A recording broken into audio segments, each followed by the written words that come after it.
I'm Jenny Perez. I'm a wife, mom, and small business owner. And although I love being all of those things, I'm at the point where I feel like there's something more to life outside of those roles. Does that sound like you? If you're in search of that extra magic, craving a dose of positivity, purpose, and real talk on being worthy, capable, and able, you're in the right place. Let's kick off this journey together, ignite that spark, radiate some positivity, and discover what makes your life and business truly shine. Ready to jump in? Let's spark some radiance together.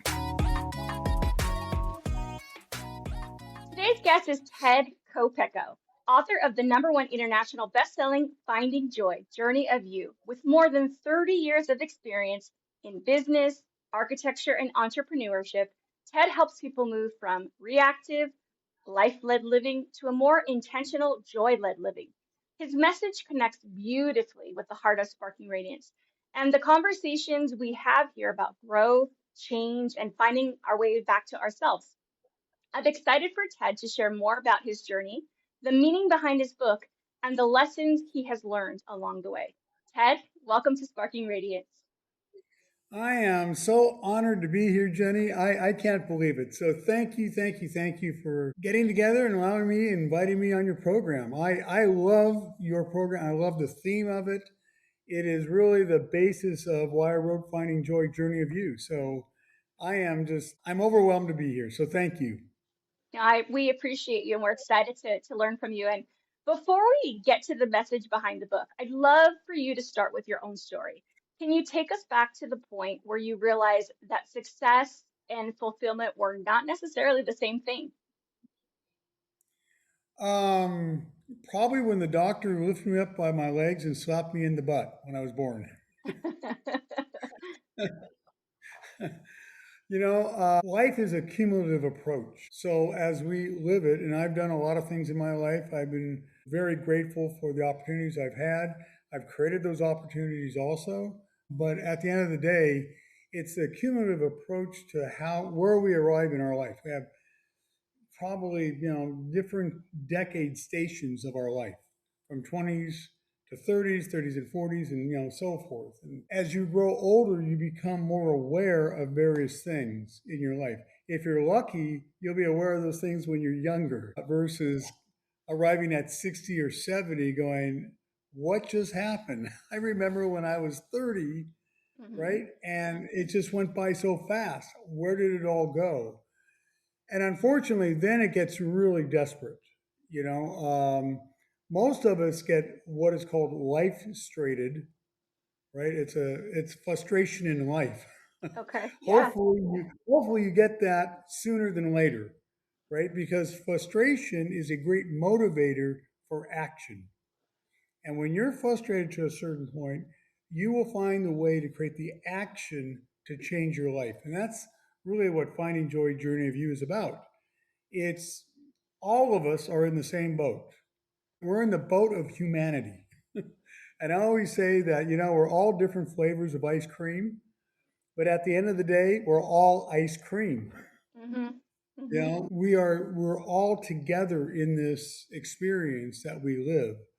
And not to get political or on any side of the aisle or whatever, throw all that stuff away and realize that we're here on earth to make a difference. We're here to find a greater purpose in our life. We're here to create or increase the value of our time so that we can be less in struggle and more in freedom. I hope that resonates with a lot of people, because if you're human, and if you're working your whole life away, you're going to come up and you're going to hit this square face in the head, and you're going to say, enough is enough. I'm sick and tired of being sick and tired. How do I move forward? Because I don't want to keep doing the life I'm doing right now.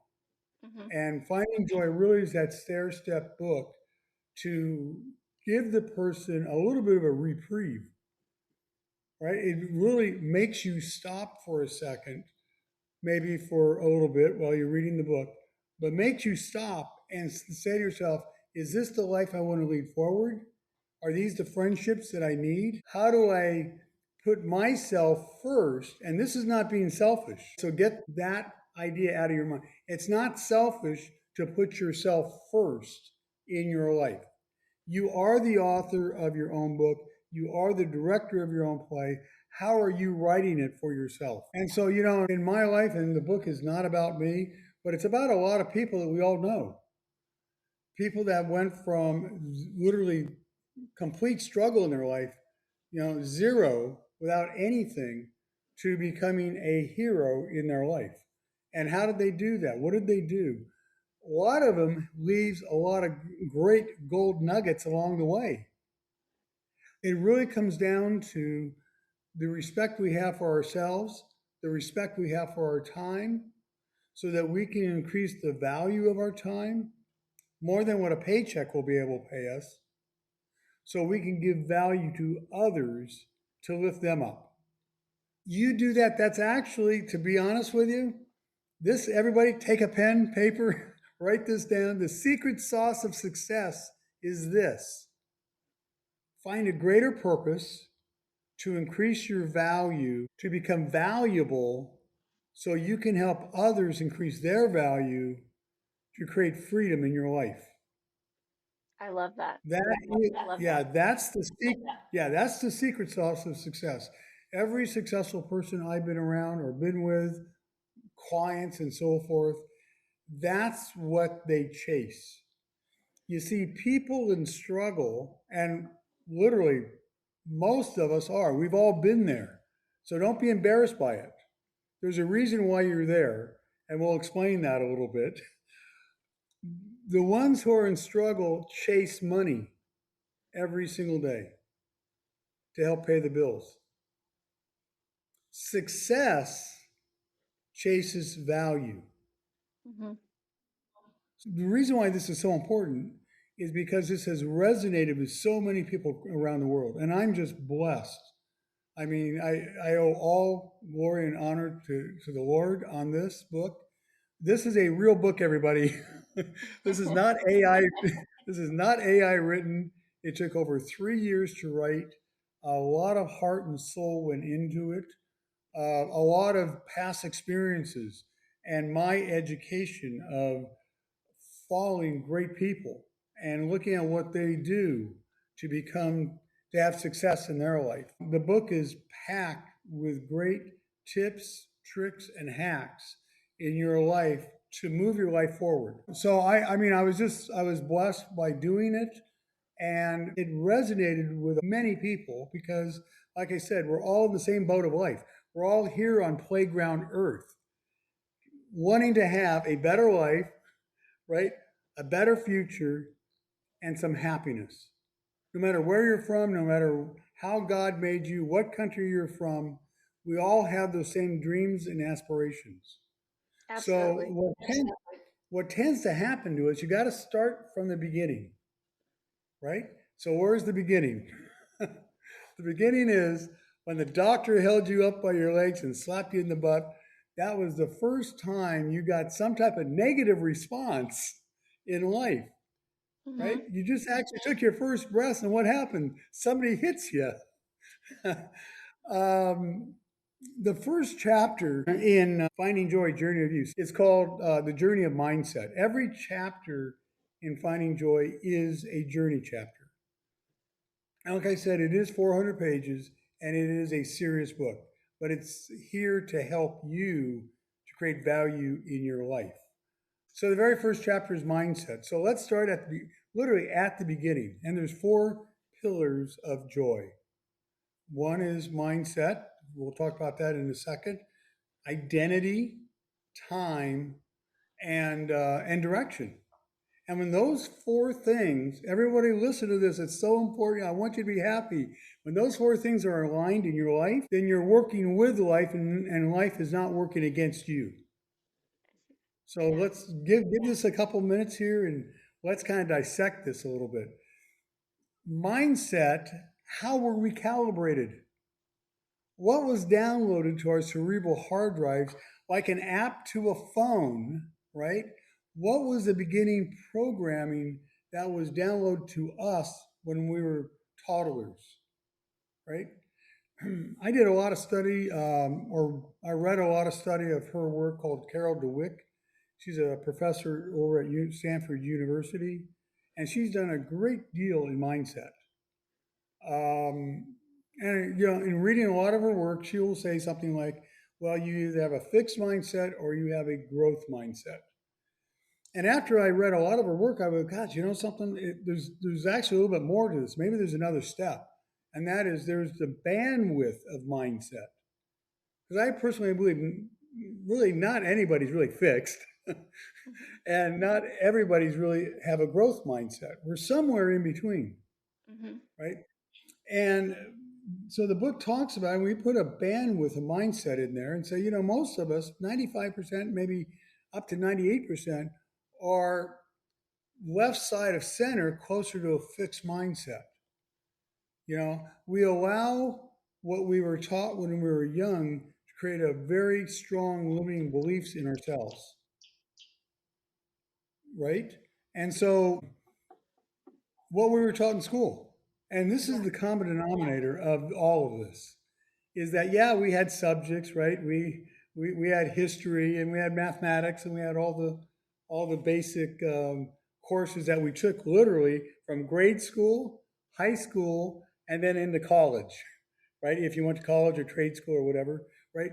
But all the subjects were just more involved as we went through our school years. But what was the other thing that we were taught in all those years? It was like from zero to 18. We were taught to sit in a desk, right? Get up for recess when we were told, come back from recess, listen to the teacher or our future boss, Mm-hmm. right? And we did that from grade school to high school to college. And what was downloaded to our brains was this. After we graduated, either from high school or college, what did we do? Well, looks like I got to go out and go start earning some money and Mm-hmm. sit at a desk or do something that's an 8 hour chore and Mm-hmm. keep doing what I did in high school. But instead of just learning, I would be now getting paid Paid. for a Uh-huh. service, Yeah. right? But what we taught was to conform. We taught to grow in an industrial society.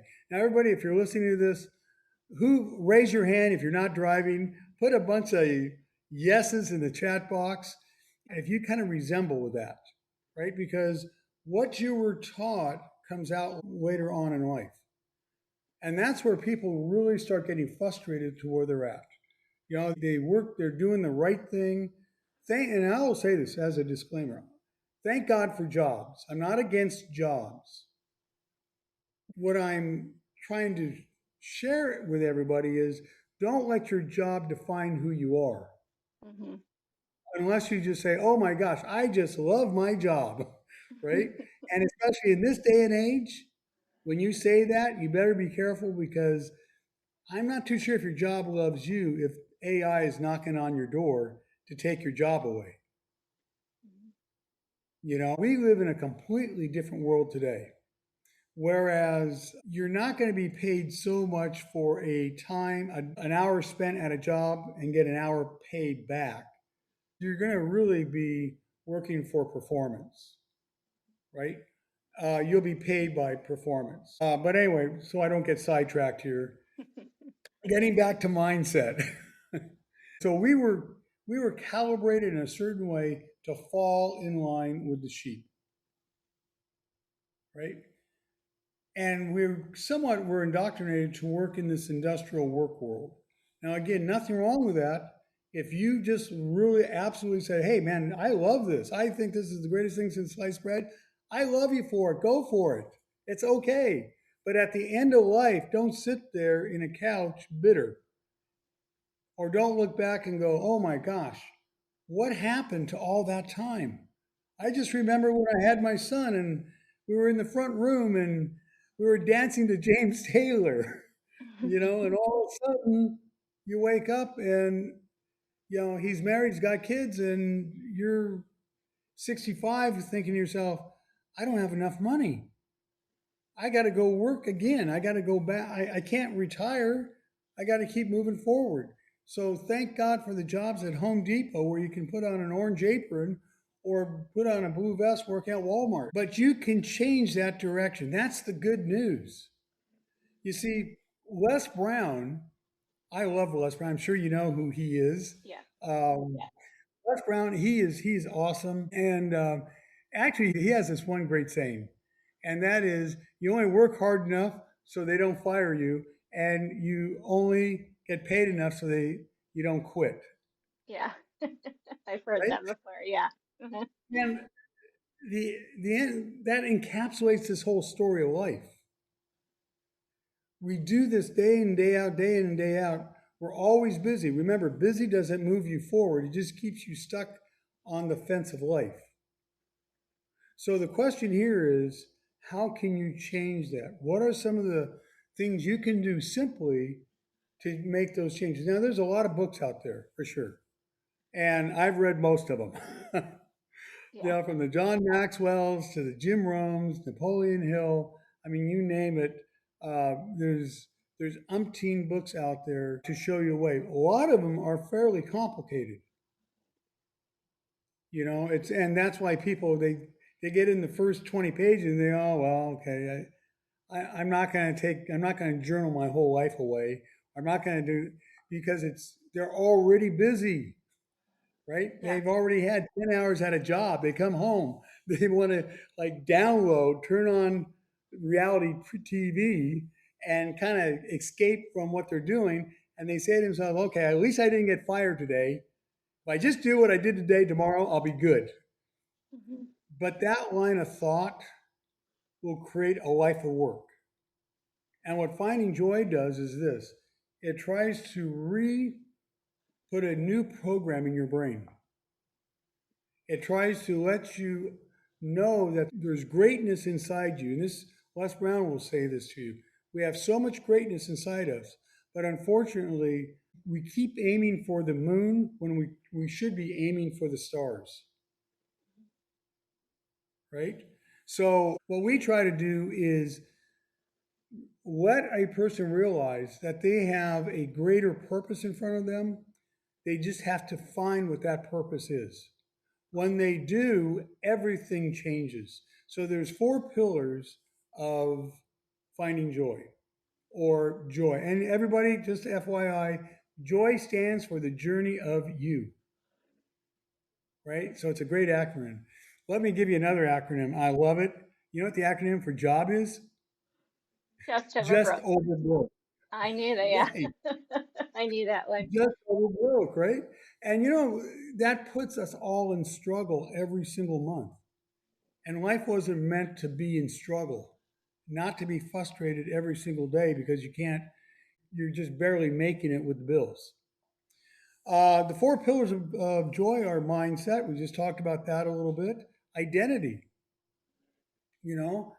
Identity is extremely important. And I got to tell you, Jenny, your team has identity down. Branding, you guys have it. I'm jealous for your team because on my team, we're a little slow. And so, I mean, branding, and we go into a lot of this. Who are you? What do you look like as you go out your front doors? How does the world perceive you? What is your branding? Major companies like Procter and Gamble or Kellogg's, or whatever, they spend billions of dollars on marketing their product lines, a box of cereal, to determine why a customer is going to go pick that box versus the generic box, right? But you know how many of us invest in ourselves? Like almost zero. Small super small percentage, except those that listen to podcasts, right? Like this one. Yeah, and that's why it's so important. And I really applaud you. You have a great podcast. I love your podcast. I enjoy listening to it. At the end of the day, though, what you're doing is what Finding Joy does. You're giving value out to others to help them maybe spark radiance so they can change themselves and they can change the world around them, Hmm. right? And I love that you say that because that was the premise. Somebody sparked the radiance in me, and in turn, I Right. am now sharing that to the world. So I appreciate your acknowledgement of that. So you said mindset, identity. Mindset, identity, right? Branding. Um, and we go deep into that. I won't go into that right now, but we go really deep into that to say, look, who you are makes a difference. Yeah. Well, however God made you, I don't care. How about let's pick out a guy, let's say Stephen Hawking's, Okay. you Stephen know? Now, Hawking. Okay. when Stephen Hawking, he was like the Einstein, right, in physics. You know, the poor man, he was stricken with ALS, but he didn't let that image hold him down. Hmm. When people say Stephen Hawking, they don't think, oh, the guy with ALS. They think, oh, the genius, Hmm. right? So we tend as human beings make tons of excuses for ourselves. And those excuses are little white lies we say to ourselves to get over our limiting beliefs, right? So identity branding is extremely important. It's actually self-respect is what it comes down to. The Yeah. next one is time. Would you also say, Ted, may I ask, would you also say that it is somewhat of awareness, when we identity of the way others perceive us, but also the way we perceive ourselves? Could that be another way we say it? Exactly. Exactly. And that's so awesome you bring that up because how does that start? It starts with our mindset. Hmm. If your mindset is poor or you are in a completely fixed mindset, you're going to have doubts about who you are and what you can accomplish. You know, and a lot of that starts, I mean, there's actually been studies done on this where, you know, you get an F in grade school. Well, what's an F mean? It means failure. Hmm. It means like you didn't stack up to everybody else. That repeated mechanism like that happens to us. That comes out later on that we're too afraid to challenge ourselves then because Hmm. we're afraid of failure. When Elon Musk shoots up a rocket, and we talk about this in a story, we'll say Elon Musk has a growth mindset. I think we can all agree on that. You may, Absolutely. Hmm. yeah, I don't care if you like the guy or not like the guy, it doesn't really matter. It's look at his example. He's got a growth mindset. In one of the stories that we have is that when one of the rockets blew up over Texas and it was a massive explosion, uh, he was in the control room and everybody watching goes, "Wow, that was awesome! What I want to thank everybody for a great show today." Now, what did we learn from that? This episode is brought to you by RGP Agency. If insurance has ever felt confusing or you're not sure where to start, that's more common than you think. We help simplify your health, life, and annuity options so you can actually understand your coverage and know what makes sense for you. Visit us at rgpagency.com to learn more. Now, back to the show.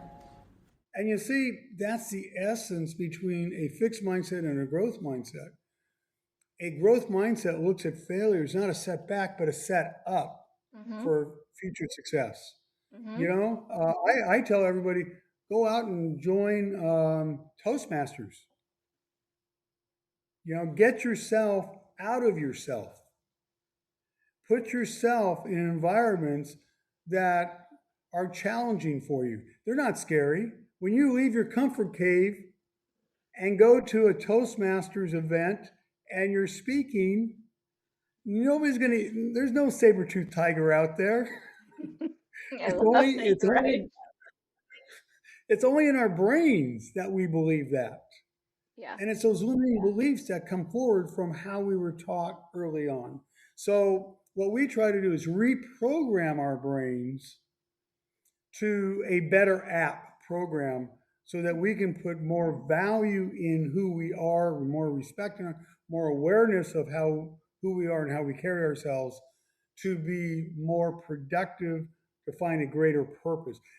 Opportunities will come to you Hmm. just with that shift.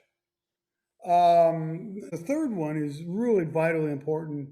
Jim Rome talks about this one all the time, and it's time. The third pillar is time. How are you spending your time? Hmm. Right? You realize that we all have a time bank. Yes. We all have a time bank, and every day you go to that time bank, you go to the ATM, automatic time machine, Mm-hmm. and withdraw so much time every day. And the reason I like this example because it highlights how valuable our time is because we don't think about it like this. We just spend time every day and actually selling it on the cheap Mm-hmm. for a paycheck, right? So we go ahead and we dole out time, maybe 8 hours to our job. Maybe at home we spend time to fix food, and then all of a sudden we're tired. We want to go. We'll spend time maybe turning on the TV set, right? And what do we spend our time on the TV set? Maybe reality programs or so forth. Maybe news, right? I would say I'm a news junkie. Unfortunately, I want to be honest with everybody. This is me calling the kettle black, right? Because I'm one of the biggest problems with this. I got to limit my news intake because it's toxic to your brain. Look at your brain as just the same as your laptop computer, right? Whatever you see, whatever it is downported from your eyes, your USB ports into your brain, it affects your brain. Yeah. Your So number eyes and one, your eyes and your ears, even ears. I mean, yeah. I like to use the example of hearing a song that we heard when we were 5 years old driving in the back of the car with our parents. So where does it take us? It takes us back to that place, right? So definitely eyes and ears. Oh, you bet. You are exactly right. So I always say, stop watching dark media. It's poison. It's absolutely poison to our brains. Um, so time, as Jim Rome would say, you are the sum of the five friends you associate with. So Mm-hmm. on your time, who are you spending your time with, Mm-hmm. right? If you're in toxic relationships, if you're in friendships that is not moving your life forward, or if you're looking at your friendships and their lives are not positive, are not moving themselves forward, then you need to change your friendships up. We talk about this again a lot. We have friendship circles. Who's closest to us? Jim Rome would tell you, you are the sum of the five people that you associate with, right? Mm-hmm. Show me your friends and I'll show you your future, Yep. right? So, and then again, this comes back down to the level of respect. If you're going to associate with people that are not growing in their life, well, what do you think you're going to do? You're not going to be growing in your life yourself. So you really need to be respectful of yourself, your surroundings, and who you're associating with. So time is a big element of this. We all have a time store. Mm-hmm. Besides the time bank, we have a time store. And I want everybody to just think about this for a second. How do you spend your time? Are you selling your time on the cheap? Are you like a Dollar Tree store selling Mm-hmm. stuff in bulk to a job? Or are you a Neiman Marcus or a Nordstrom's? Right? Are you raising the value of your time? Now you may say, hey Ted, well that sounds all good and fine, but my boss isn't going to come in and just all of a sudden lay a bunch of cash on me. No, that's true, he's not. But what you need to do is carve out some time for yourself to develop your purpose while you still have your job. So maybe in time, that purpose will give you more value for your time, more than what your paycheck can allow. So you, on the next day, can go fire your boss. Wouldn't that be awesome, everybody, if that could happen? And it's in you to do that. Les Brown will tell you, we all have greatness in us. We just have to find that. We have to be purposeful. We have to be purpose driven for our life and for ourselves and put ourselves on forward, right? The last one is direction. Where are we going?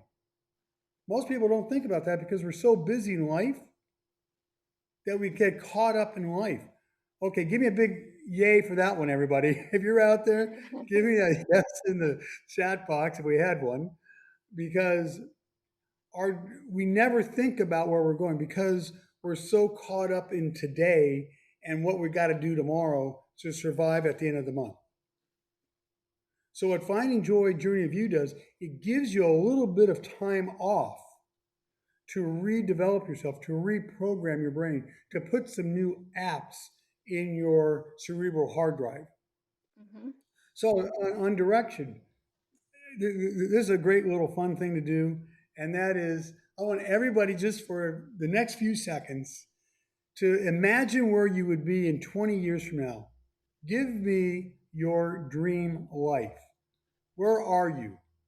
When you walk out those front doors of your house, what do you see? Who is surrounding you? Who are your friends? Right? Where do you basically live? Are you worried about the visa bill at the end of the month? Or do you have freedom from that? Where are you in 20 years from today? Now, you got that vision up here in your brain? If you got that vision in your brain, and if this was an actual audience I would be speaking to, we would actually have some fun and find out, well, where is that place for you, right? Now, think about this. So now you're there 20 years ahead. I want you, everybody, think back to today, 20 years back. What would you do differently today to create that future for yourself in 20 years from now? Are you worth it? And the biggest question is, are you going to invest in yourself? Because that's how it all starts. Don't think anybody's going to come in and, other than winning the lottery, you know, your boss isn't going to do that. They need you for a particular service to service them 8 hours a day for some doing something, but they're not there to make you rich. They're there to help you survive the next month. And while you're doing that day in and day out, what happens? The level of frustration builds and builds and builds until you're ready to quit. And you say, I'm burned out, I'm done. There's got to be a better way. And hopefully you reach that sooner than later in life. But Finding Joy, Journey of You is there for in all age groups. The best is when you're younger, so it gives you opportunities. And when you're older, when you're 65 or so forth, and you go, oh my gosh, I got to go on Indeed and find out what jobs are out there for me because nobody's going to hire me at my age. So which ones are out there? The typical ones, the Home Depots and so forth. Thank God there's jobs for that. But give yourself another opportunity and say, can I reinvent myself at this age? And the good news is, yes, you can if you allow yourself. Yeah. Yeah. And that is one thing that I can definitely appreciate and understand about your book in that there is no age limit. Like obviously the younger you read it or attract to it or learn from it is great, but I love to hear that you say there's no age limit Yeah. to growth.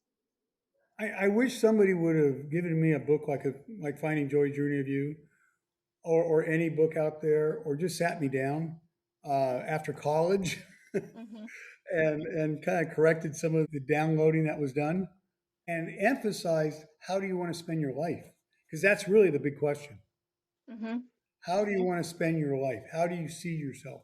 And whatever that is, that's great. I'm not criticizing anybody, but at the end of the day, don't be sour where you're at because the choices you made them and nobody else has. Or you're going to let life make them for you. Mm-hmm. And that's a direction I would not want to be on. If anybody's interested, Finding Joy, Journey of You, you can certainly get that at Amazon or Barnes and Noble or actually any bookstore. And we also have a great website to help. And that website is findingjoy.us. So I love the extension because it's findingjoy.us Mm-hmm. because it's about us.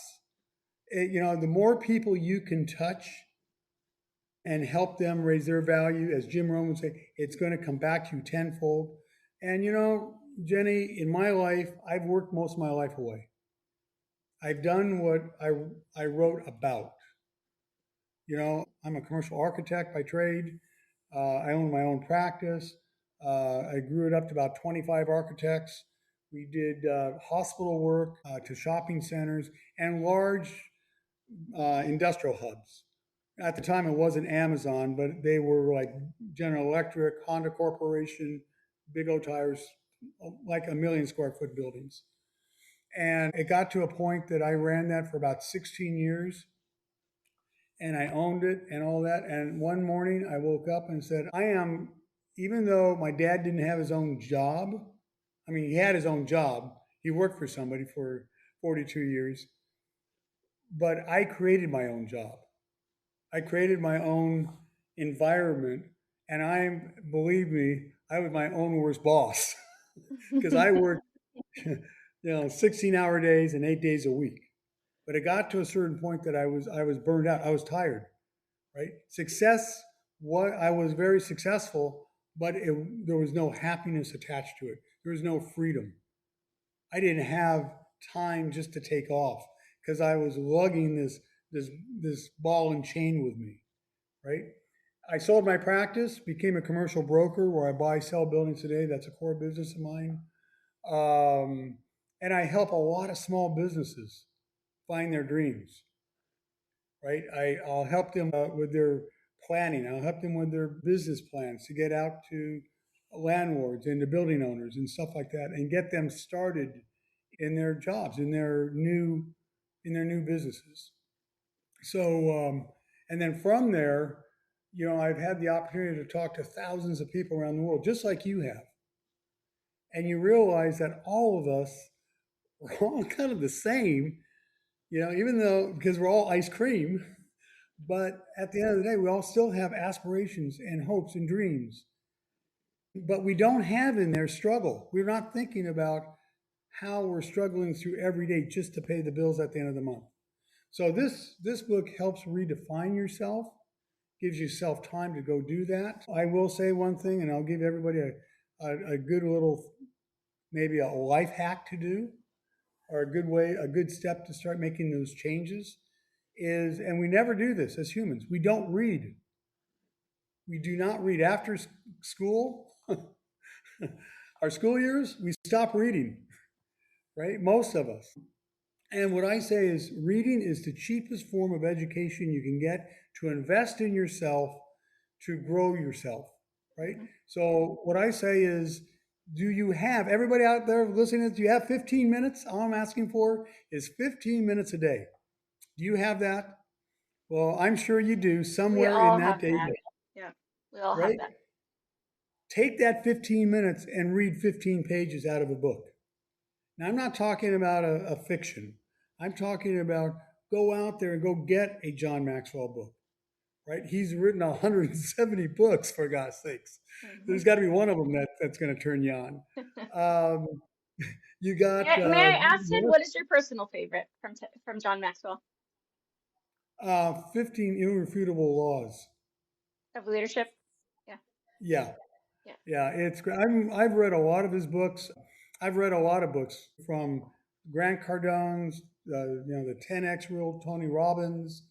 You got Les Brown, Bob Proctor, Jim Rome, who's not with us.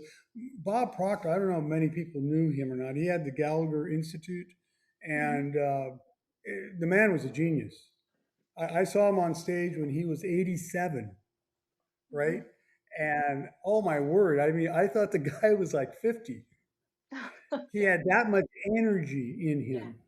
Yeah. Because when your mindset shifts from how we made ourselves early in life, everything opens up for you. Opportunities open up. Your awareness of what you can do opens up. You're no longer afraid to get on a stage platform, or you're no longer afraid to take that challenge to go forward. Right? But so do 15 pages. You know what 15 pages does after 365 days? That's over 5,000 pages. Boom. That's about 10 to 12 books you have read. How would your life, if you started today, everybody, you start today, pick up a book. Hopefully it's Finding Joy Journey of You, make that your first book. Because it actually, I know this sounds like a cheap plug, but I really do mean this. I've read a lot of the motivational books out there and so forth, self-help. This book, Finding Joy Journey of You, is really a good first primer. It's not a pamphlet. It's 400 pages, 3 years to write it. It's a great primer for those other books that are more physics laden, you Yeah. know, that Yeah. are going to And be one of the more things I noticed, Ted, is that you also reference quite a bit of writers like Les Brown, like you yeah. mentioned Jim Rohn and Maxwell as well. So you give a good what's next as well. Yeah, I mean, with you, Jenny, and what you're doing, what I'm doing, we're all voices. But just think about this, that if you and I can raise the value of others, how would this world be different than where we're at today? Hmm. It'd be huge. But it takes all of us to bring it together to create more positivity, more alignment to who we are, because we all have that purpose in ourselves. We just have to find it. God gave us all the dots, everybody. We just have to be smart enough to connect them. Hmm. Hmm. So, um, but also you can get the book on Barnes and Noble, Amazon. We also have a great website. It's called findingjoy.us, right? I love that because US stands for us. And so when you on that website, there's a free workbook. And that workbook is also a serious workbook. It's about 80 pages. And if you finish the workbook and you can do a reel and you can show the world that, hey, I finished this, and you can flip the pages and I can see the answers and all that stuff. It's not a one-nighter. I got to tell you, it's going to take some time and effort, but it will change your direction, it'll change your perspective. You finish that workbook, you show it to us, then we will send you a Finding Joy Journey of You diploma, right? Because you have graduated from your past life into your new future life.